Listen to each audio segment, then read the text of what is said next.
बिस्मिल्लाहिर्रहमानिर्रहीम अस्सलामुअलैकुम रहमतुल्लाह। अमेरिका इसराइल ने ईरान के ऊपर हमला करके सबसे बड़ी गलती ये की, उन्होंने ये समझा था, उनकी कैलकुलेशन थी और यही उनका अमेरिका का इसराइल का सबसे बड़ा ब्लंडर साबित हुआ। उनकी ये कैलकुलेशन थी, उन्हें ये अंदाज़ा था कि ईरान तो इस वक्त अकेला है, ईरान तो इस वक्त तन्हा है, ईरान के साथ तो कोई है ही नहीं। हम जैसे ही ईरान के ऊपर हमला करेंगे, ईरान उसके बाद माफ़िया मांगेगा, क्योंकि ईरान के साथ कोई है नहीं, ईरान के पास कोई टेक्नोलॉजी नहीं है, ना ड्रोन है, ना ईरान के पास मिसाइल हैं, ना ईरान के पास कोई एटमी ताकत है। पिछले 6 महीने पहले अमेरिका ने जो ईरान के ऊपर हमला किया था, उसके अंदर उसकी एटमी सलाहियत को ख़त्म कर दिया गया था।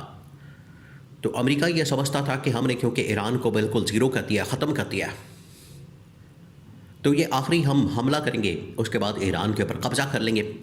लेकिन उसे अंदाज़ा ही नहीं था कि ईरान के साथ 2 बड़ी ताकतें मौजूद हैं, जिसमें एक चीन है और दूसरा रूस है। ये 2 जो बड़ी ताकतें हैं इस वक्त ईरान के साथ बड़े ही खुफिया अंदाज से, बड़े ही खुफिया तरीके से ये ईरान की सपोर्ट कर रहे हैं, ईरान की मदद कर रहे हैं, ईरान की हिमायत कर रहे हैं। और हर तरह का असला, हर तरह का वेपन, हर तरह की टेक्नोलॉजी, हर तरह का ड्रोन, हर तरह का मिसाइल इन लोगों ने ईरान को मुहैया किया हुआ है, ईरान को दिया हुआ है। इसी वजह से ईरान आज डट कर मुकाबला कर रहा है, वो डट कर इसराइल को जवाब दे रहा है, अमेरिका को भी जवाब दे रहा है, और जो भी किसी की सरजमीन को अमेरिका या इसराइल इस्तेमाल करते हैं, उस सरजमीन के ऊपर भी हमला कर देता है।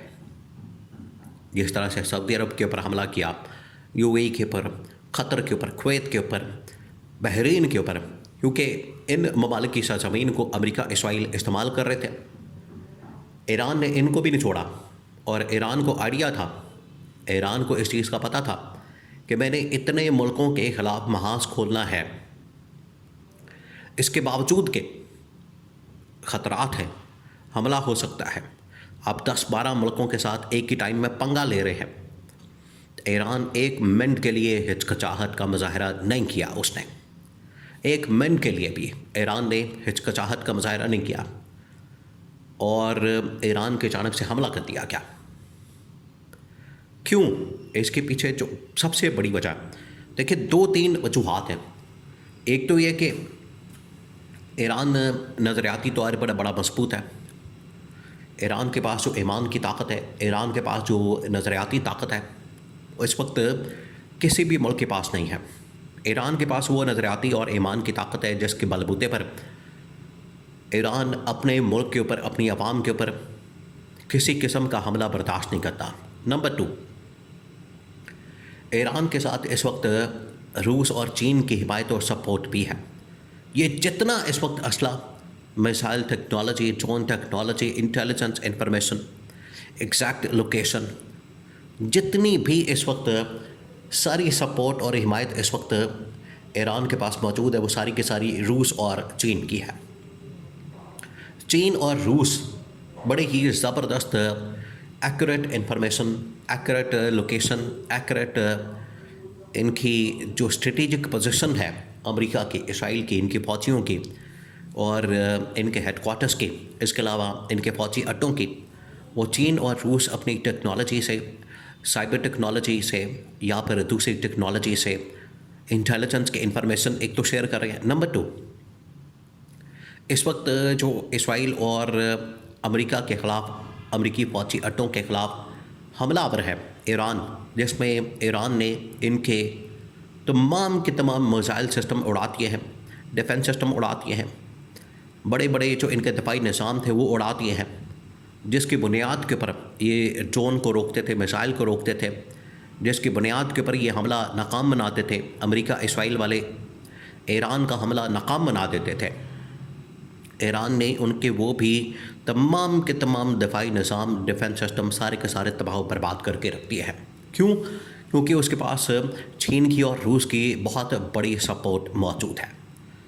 इस सपोर्ट की वजह से, इस हिमायत की वजह से आज चीन और रूस ईरान के साथ खड़े हैं और मुकम्मल तौर पर सपोर्ट कर रहे हैं, बड़े ही खुफिया अंदाज में।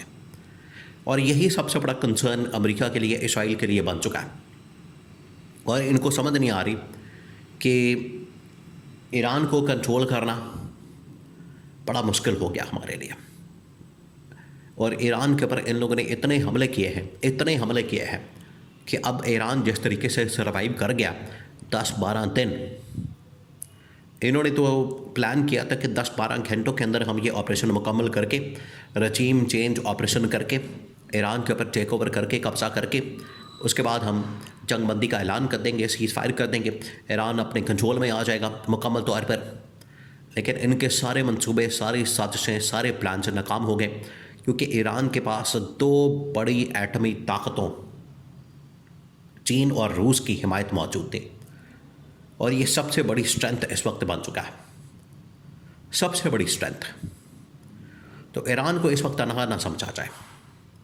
तो ये जो पाकिस्तान के ऊपर इस वक्त दबाव मौजूद है, पाकिस्तान के ऊपर जो इस वक्त प्रेशर मौजूद है, शहबाज शरीफ के ऊपर या पाकिस्तान के फील्ड मार्शल के ऊपर, जनरल आसिम के ऊपर, कि आप इस जंग में कूद जाएं, आप भी हमला कर दें ईरान के ऊपर। ईरान के ऊपर हमला जिसने भी किया है, ये इतनी बड़ी सुपर पावर, इतनी बड़ी ताकत, इसराइल और अमेरिका दोनों, पूरा यूरोप, पूरा अरब खत्ता, ये ईरान के ख़िलाफ़ खड़े हैं। ईरान को उस वक्त मसला नहीं हुआ, ईरान उस वक्त डरा नहीं, घबराया नहीं, ईरान परेशान नहीं हुआ, उसको फ़िक्र नहीं, परेशानी नहीं, टेंशन नहीं। तो पाकिस्तान के हमला करने से वो झुक जाएगा, पाकिस्तान के हमला करने से वो सरेंडर कर देगा, ये इनकी गलत फहमी और खामख्याली है।